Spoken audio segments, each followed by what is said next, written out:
Bismillahirrahmanirrahim. Assalamualaikum warahmatullahi wabarakatuh. Perkenalkan, nama saya Gina Lestari. Saya dosen dari Stikes Al-Fatah Bengkulu, Prodi D3 Farmasi, Fakultas Farmasi. Saya merupakan peserta dari pelatihan Perkerti Universitas Bengkulu angkatan kedua tahun 2020-2021. Saya ucapkan terima kasih kepada pihak UNIF yang telah menyelenggarakan pelatihan Perkerti ini. Saya akan membahas sebuah mata kuliah dengan mata kuliah spesialis obat dan terminologi medis dengan sub bahasan terminologi medis. Nah, sebelum kita memasuki materi ini lebih dalam, maka kita harus tahu dulu apa tujuan dari pembelajaran pada kesempatan kali ini. Nah, terminologi medis itu nanti setelah kita mempelajari, kita mampu menjelaskan apa sih yang dimaksud dengan terminologi medis itu, dan kita juga mampu nanti menggabungkan antara penyusun dari satu terminologi medis, yaitu ada sufik, prefik, dan root. Terakhir, kita mampu menganalisa dari prefik, sufik, dan root itu sendiri. Nah,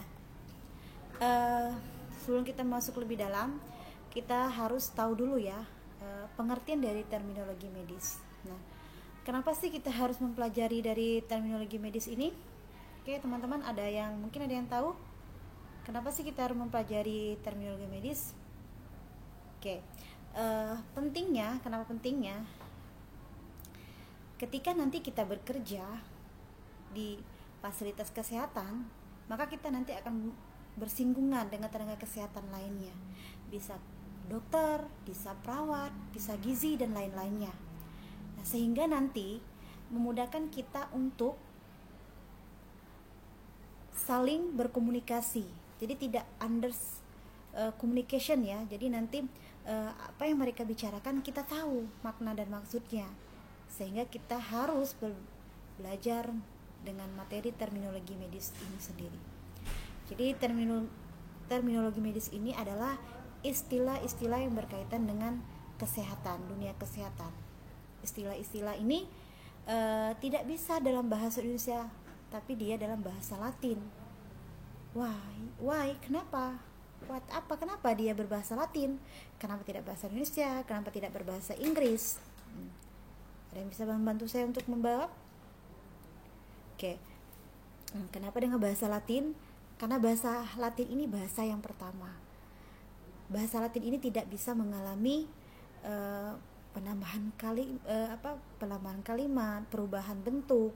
Nah, seperti bahasa Indonesia, bahasa Inggris, dia bisa merubah bentuk dari pop 1, pop 2 sama pop 3 itu berbeda. Tapi kalau bahasa Latin, dia itu udah ya itu artinya gitu, udah satu gitu artinya. Tidak akan berubah seperti itu. Mengapa orang farmasi, kedokteran, perawat dan lain-lainnya itu mereka menggunakan bahasa Latin. Seperti itu. Dari pahami ya pengertian dari terminologi medis itu sendiri. Nah, mungkin teman-teman pernah ya mendapatkan resep nih, dunia farmasi ya, resep dari dokter. Kemudian teman-teman sendiri mungkin bingung untuk membacanya. Iya, pasti bingung karena kita sebagai orang awam mungkin bingung sekali untuk membacanya. Tapi bagi seorang tenaga kesehatan, khususnya farmasi, pasti dia harus sebuah keharusan bisa untuk membaca resep tersebut seperti itu, sehingga bisa nanti menerjemahkannya ke pasiennya begitu. Nah, ternyata terminologi medis ini dia tersusun berapa kata sehingga menjadi suatu kesatuan utuh dan memiliki sebuah arti. Nah, yang pertama itu root. Root ini disebut dengan akar kata. Apa sih akar kata itu? Root, akar kata pada terminologi medis kesehatan dapat berasal dari bahasa Yunani atau bahasa Latin. Jadi seperti itu. Root ini merupakan akar atau induknya lah ya, akar dari sebuah kata. Dia bisa terletak di antara sufik dan prefik, atau bisa juga terletak di depan atau di belakangnya. Jadi seperti itu root ini. Nah, dalam sebuah terminologi medis di dalamnya ada 2 root. Nah, mungkin ada 2 root ya, bisa dalam suatu terminologi medis itu bisa ada 2 root juga. Ada bisa 2 root. Tapi dia harus nanti dia bisa digabungkan dengan huruf-huruf vokal A, O, I, dan E seperti itu. Nah, itu untuk root ya. Nah, dalam satu terminologi medis bisa ada 2 root gitu.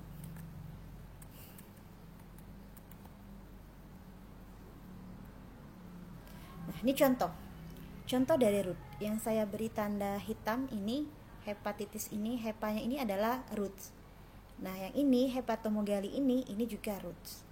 Ini ada O nya, spell ini ya, ini penghubung hepat. Gaster ya, ini adalah bagian dari roots gitu, atau akar kata. Contoh akar ya, contoh akar yang lain ya, root. Nah, ada dia berhubungan dengan tubuh. Nah, jadi tubuh kita ini dari ujung rambut sampai dengan ujung kaki itu memiliki bahasa-bahasa Latin. Nah, dari bahasa Latin itu ya, itu biar kita lebih banyak pembendaharannya ya kita harus menghafalnya gitu. Nggak bisa diingat-ingat aja gitu. Tapi dia harus benar-benar dihafal. Sama seperti bahasa Inggris. Nah, bahasa Inggris pun juga kita harus menghafalkan untuk memperbanyak pembendaharaan kata kita. Nah, kalau kita udah banyak hafalannya, maka akan lebih mudah nantinya kita untuk menganalisanya. Nah, nih root yang berhubungan dengan tubuh tadi. Gas artinya itu lambung, arteri pembuluh darah. Dengan warna misalnya klor hijau, biru, melan hitam. Nah, berhubungan dengan kata benda ada radi atau sinar, toksik racun. Jadi pembendaharan kata ini harus kita hafal gitu, biar lebih banyak nanti kosakata yang kita punya di terminologi medis ini. Jadi gitu. Nah, tadi kita udah tahu ya itu dari roots, akar katanya. Nah, sekarang kita bahas prefix. Prefix itu disebut dengan awalan. Merupakan elemen yang paling sering digunakan di awal kata. Bisa terdiri 1 atau 2 suku kata. Ya, sering berupa preposisi kata depan atau adverbs gitu ya. Jadi prefix ini disebut dengan awalan. Dia biasanya sering terletak di awal gitu. Dia ini sering terletaknya di awal. Jadi teman-teman nanti bisa menganalisanya ini di awal gitu. Lihat aja nanti di awalnya. Kalau dia itu merupakan utuh, ada root, suffix dan prefix, kemungkinan prefixnya di depan. Tidak juga menutup kemungkinan dia tidak memiliki prefix, tapi dia memiliki roots dan suffix. Seperti itu. Jadi memang kita harus banyak hafalannya. Nah, tadi saya bilang ya, tidak semua terminologi medis itu memiliki sebuah awalan. Jadi seperti itu. Nah, ini ada kategori dari prefix. Secara umum ada yang menunjukkan ukuran, bentuk, arah, dan lokasi. Misal nih contohnya antara, pos setelah, sub di bawah. Misal saya contohkan satu yang pos ya, setelah pos kuenam ya, pos itu setelah, kuenam itu makan, jadi setelah makan. Jadi di dalam resep itu sering sekali ada signa atau penandaannya yang PC, P titik C. Nah, bagi seorang farmasis harus tahu apa itu P titik C. Pos kuenam harus tahu ya, pos itu prefixnya, kuenam itu adalah rootsnya. Jadi seperti itu. Nah, kemudian yang berkaitan dengan negatif, contoh ya, an, non, numerik ada 3, tetra 4, uni 1. Kemudian yang berkaitan dengan problem, masalah ya, ada yang hiper, ada yang hipo, itu merupakan bagian dari prefix. Hiper udah banyak banget ya cintanya ke contohnya yang paling kita ketahui ya, misalnya hiperkolesterolemia, panjang ya, pasti dia ada 3 suku kata, ada prefix, ada sufiknya, dan ada rootnya. Jadi kita harus bisa menganalisa tersebut. Nah, bagian yang terakhir itu adalah sufik yang disebut dengan akhiran. Dia selalu terletak pada akhir roots. Nah, jadi dia ini selalu terletak di akhir root. Ya, bisa dipahami ya, dia ini terletak di akhir roots. Sehingga dia nanti sufik ini bergabung dengan root, dia membentuk suatu terminologi medis, bahasa medis tadi. Ya. Jadi nggak mungkin dia berdiri sendiri ya. Jadi dia ini harus minimal memiliki roots dan sufik, atau ketiga-tiganya, ada awalan, ada akar, dan ada akhiran. Itu lebih lengkap lagi. Seperti itu. Kemudian ada kategori dari sufik. Kategorinya ini ada secara bagian diagnostik, ada pembedahan, ada prosedur, dan ada secara umum. Contohnya nih, secara diagnostik, emia, darah, it is, peradangan, umo, tumor. Ya, contohnya saya contohkan untuk yang ada rootnya ya, misalnya gastritis, nah berarti peradangan pada lambung. Sebentar emia, anemia, tidak ya, berarti darahnya kurang gitu, berkurang darahnya. Nah, ektomi, penyayatan atau pembedahan gitu. Ada ya yang misalnya bahasanya vasektomi, tubektomi. Nah, itu dia ada 2, ada sufik dan ada rootnya. Nah, ini ada yang prosedur, lisis atau larut, kemudian algia, nyeri. Nah, secara umum ada sel darah, grafi itu proses merekam, krit itu disebut dengan proses memisahkan. Gitu. Ya, ini contoh-contoh sufik ya. Nanti ini banyak sekali, nanti teman-teman bisa lihat di buku-buku panduan, ada banyak sekali yang berkait dengan sufik ini sendiri. Jadi ini sebagian kecil aja yang saya berikan contoh ini. Nah, kemudian bagaimana sih kita menggabungkan 3 tadi menjadi suatu terminologi medis yang memiliki arti?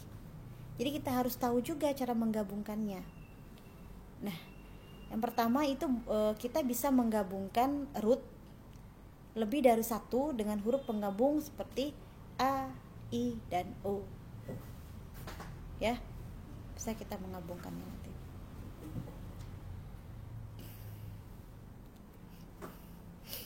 Jadi rootnya ada lebih dari 1. Contohnya kardiovaskular, ada kardio, kata penghubungnya O, ada vaskular. Jadi kardiovaskular itu merupakan root yang lebih dari 1. Nah, yang kedua, menggabungkan akar kata dengan akhiran yang diawali huruf konsonan, maka harus menggunakan huruf penghubung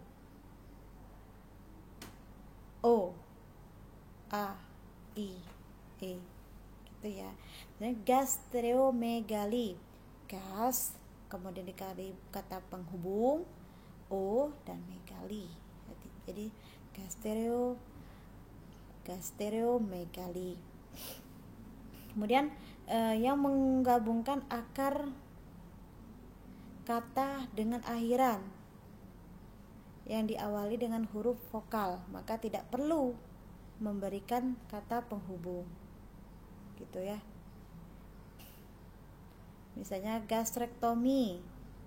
Tadi dia tak perlu menghubungkan kata O, I, dan E tadi.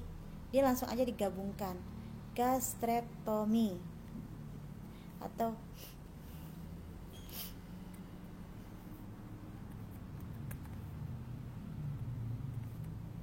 nah, bagaimana sih? Tadi kita udah bisa ya menghubungkannya ya.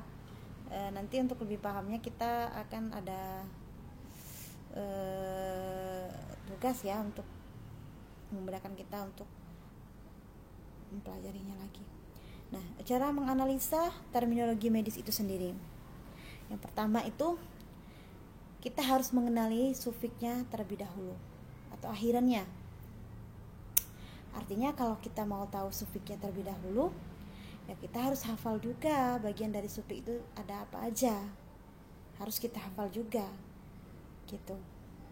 Atau harus kita bisa juga menemukan root. Root itu biasanya kalau dia 3, biasanya dia di tengah-tengah. Ada 3 ya komponen tadi ya. Ada sufiks, prefiks, dan root. Biasanya dia ada di tengah-tengah. Tetapi kalau dia hanya sufiks dan root, maka dia ada di awal kata, dan akhirnya itu adalah sufiks. Pemeriksaan ada atau tidak prefiks di bagian depannya. Jadi kita periksa ada nggak sih prefiks di bagian depannya, gitu. Tadi kan root itu awalan. Root ini bisa di antara sufiks dan prefiks, gitu. Atau bahkan dia tidak memiliki prefiks, tapi hanya memiliki root dan sufiks saja. Nah, gitu. Nah, seperti ini ya. Nah, misalnya nih kita analisa dulu sufiksnya. Kita tahu nih sufiks di awalnya. Kemudian kita periksa rootnya di tengah. Terakhir sudah pasti ya itu adalah prefiks. Gitu. Atau malah dia tidak memiliki prefiks atau dia memiliki root, dua-duanya root. Gitu. Nah, atau kita menganalisanya dari prefiks dulu. Kemudian lanjut ke root, terakhir di sufiks. Ada yang seperti itu. Atau bisa juga kita mengenali dulu rootnya tengah-tengah. Karena tadi udah jelas ya, root itu bisa diapit antara sufiks dan prefiks. Nah, kalau dia diapit antara sufiks dan prefiks di tengah, berarti udah kemungkinan 2 ya. Ada prefiks dan sufiksnya. Jadi dia merupakan terminologi medis yang lengkap. Ada awalan, ada akar, dan ada akhiran. Jadi seperti itu. Bisa dipahami ya batas itu. Oke, semoga ya. Nah, ini contohnya. Contoh ya, hepatitis, hepatomegali gastritis. Nah, hepatitis, hepa ini adalah rootnya, itis ini adalah sufiksnya. Hepatomegali, hepa ini adalah rootnya. Ini adalah penghubung tadi. Megali ini adalah sufiksnya. Gastritis, gas itu adalah rootnya, itis adalah sufiksnya. Nah, contoh ya, yang lebih lengkap ini, misal nih, hiperkolesterolenia, panjang ya. Nah, di sini ada hyper ini adalah kondisi tadi prefiks ya, prefiks atau awalan. Kolesterol itu merupakan root, dan enia itu adalah sufiksnya. Nah, jadi contoh ini dia lengkap, ada sufiks, ada prefiks, dan ada rootnya. Gitu. Nah, ini mungkin ini lebih singkat ya, kalau yang tadi panjang nih. Nah, kalau ini singkat tapi dia adalah terminologi medis yang lengkap. Dis itu adalah prefiks, phagia itu adalah root, iya itu adalah sufiksnya. Nah, untuk yang contoh yang tidak memiliki prefiks tapi dia memiliki sufiks akhiran, namanya kolonoskopi. Sufiksnya skupi, rootnya adalah kolon. Nah, berarti itu paham ya bagaimana cara kita menggabungkan antara ketiga tadi. Ada sufiks, root, dan prefiks. Kemudian bagaimana cara kita menganalisa dari ketiga kata tadi yang merupakan terminologi medis. Maka kita harus juga menganalisanya. Yang mana bagian rootnya, yang mana bagian sufiksnya, dan yang mana bagian prefiksnya. Ya, atas itu paham ya. Saya sangat berharap mengerti ya dari pokok bahasan kita. Oke, sebelum kita akhiri, ada tes terlebih dahulu. Teman-teman cukup menjawab benar atau tidak. Misalnya pois ke-6, ini sudah saya eja yang mana prefix, yang mana roots. Nah, pernyataan ini benar atau tidak sih? Gitu. Kemudian yang nomor 2, hepatitis. Ini juga sudah saya eja. Rootnya adalah hepa, itisnya adalah sufik. Ya, jadi silakan nanti dijawab di kolom komentarnya benar atau tidaknya. Nah, memang ini harus dihafal, tidak bisa untuk diingat saja gitu atau dilirik aja. Memang sifatnya ini teman-teman memang harus menghafal dari terminologi medis ini. Sama kayak bahasa Inggris, biar kosakatanya banyak, ya kita harus menghafal. Sama kayak terminologi medis ini, biar kosakata kita banyak, ya kita harus menghafal juga. Oke. Untuk pertemuan kali ini saya cukupkan. Semoga ada manfaatnya. Jika ada yang salah saya minta maaf, karena kesalahan itu hanya berasal dari saya dan kebenaran itu hanya milik Allah Subhanahu wa taala. Saya akhiri, terima kasih atas waktu yang diberikan. Assalamualaikum warahmatullahi wabarakatuh.